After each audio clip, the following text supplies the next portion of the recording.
دنیا میں طرح طرح کے لوگ رہتے ہیں، اچھے بھی ہوتے ہیں، برے بھی ہوتے ہیں، بلند اخلاق والے بھی ہوتے ہیں اور گھٹیا ترین طرز زندگی گزارنے والے بھی ہوتے ہیں۔ مثال کے طور پر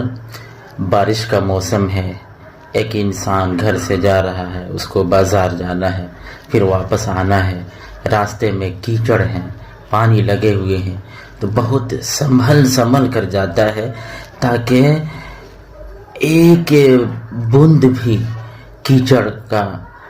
اس کے کپڑے سے مس نہ ہو، ٹچ نہ ہو، مکمل طور پر اس کے کپڑے محفوظ رہیں۔ اس طرح وہ چوکنا ہو کر جاتا ہے۔ بالکل اسی طرح کچھ لوگوں کے اخلاق ایسے ہوتے ہیں کہ وہ ہر وقت چوکنا رہتے ہیں کہ کہیں ان کے ذریعے سے کسی کا کوئی فائدہ نہ ہو جائے، یعنی ان کی ذات سے کسی کو کچھ فائدہ نہ پہنچے۔ اس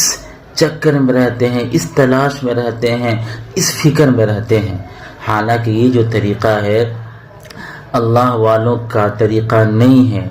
اسلامی مزاج رکھنے والوں کا یہ طریقہ نہیں ہے، نبی صلی اللہ علیہ وسلم سے محبت کرنے والوں کا یہ طریقہ نہیں ہے، بلکہ نبی صلی اللہ علیہ وسلم، اہل بیت، ان کے صحابہ، صحابیات اور اللہ والے بزرگان دین، اللہ کے نیک بندے، ان کا طریقہ، ان کا مزاج تو ایسا ہے کہ وہ اس فکر میں رہتے تھے، یعنی اسی بارش کے اندر یا بارش کے بعد چلنے والے شخص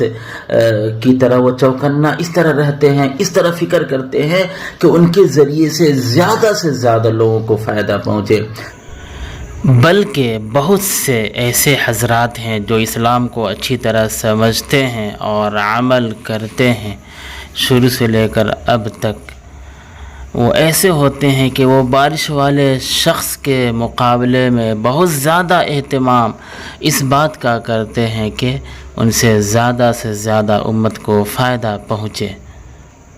اگر ایک انسان، ایک اللہ والا ایسا ہے کہ اس کے ذریعے سے 2 لوگوں کو فائدہ پہنچا، وہ خوش ہوتا ہے اور وہ اس چکر میں رہتا ہے کہ اس کے ذریعے سے 10 لوگوں کو فائدہ پہنچے، 20 لوگوں کو فائدہ پہنچے، 50 لوگوں کو فائدہ پہنچے۔ اگر اس کے ذریعے سے 100 لوگوں کو فائدہ پہنچ جائے تو وہ اور زیادہ خوش ہوتا ہے، اللہ کے سامنے سجدے کرتا ہے، شکریہ ادا کرتا ہے۔ یہ ہے اللہ والوں کا مزاج، یہ ہے نیک لوگوں کا مزاج۔ اللہ کے نبی صلی اللہ علیہ وسلم سے محبت کرنے والوں کے مزاج ایسا ہے۔ ہاں، ایسا نہیں ہے کہ یہ لوگ دوسروں کو فائدہ پہنچاتے ہیں تو اپنا پورا گنوا دیتے ہیں، اپنا ضائع کر دیتے ہیں، بلکہ یہ چوکنا بھی رہتے ہیں کہ کوئی ان کا مال نہ لوٹے، کوئی ان کی عزت و آبرو پر حملہ نہ کرے۔ یعنی اللہ والوں کی صفت یہ ہے، اللہ والوں کی صفت یہ ہے کہ وہ چوکنا بھی رہتے ہیں پوری طرح، جس طرح دوسروں کو فائدہ پہنچانے کے لیے چوکنا رہتے ہیں، اسی طرح یعنی فکر رکھتے ہیں، اسی طرح چوکنا رہتے ہیں اور فکر مند ہوتے ہیں کہ ان پر کوئی حملہ نہ کر دیں، ان کے مال، عزت، آبرو پر کوئی ڈاکہ زنی نہ کر دے۔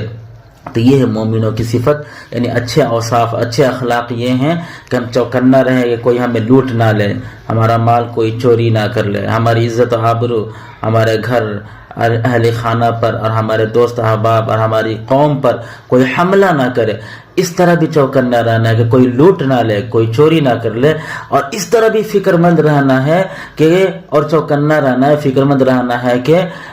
قوم کو، دوسروں کو ہمارے ذریعے سے فائدہ پہنچنے کے جو راستے ہیں، ان راستوں میں سے ایک بھی راستہ مس نہ ہو جائے، چھوٹ نہ جائے، تاکہ ہمارا نام اللہ کے یہاں ان لوگوں میں لکھا جائے کہ ہم سے دوسروں کو بہت زیادہ فائدہ پہنچا۔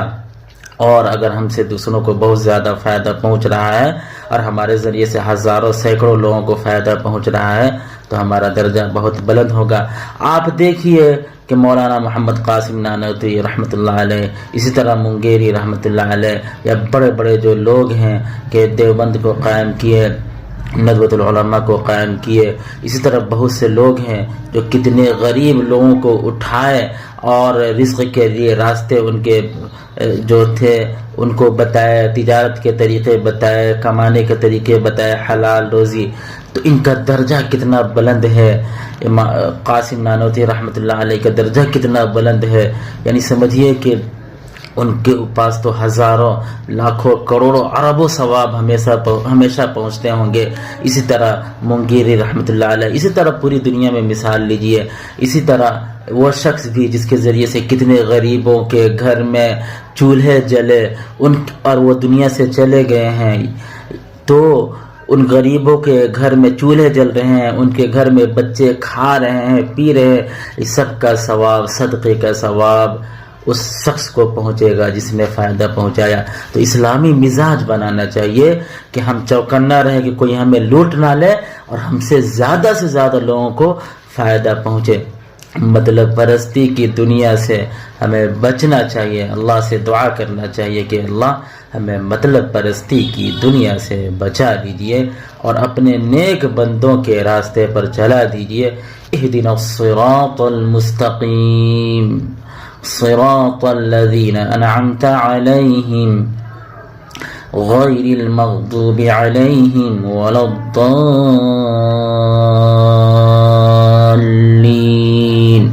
آمین. اس آیت کو بار بار پڑھے ترجمے کے ساتھ، ترجمہ سمجھتے ہوئے، مفہوم سمجھتے ہوئے کہ ہمیں نیک لوگوں کے راستے پر چلنا ہے. وآخر دعوانا الحمدللہ رب العالمین.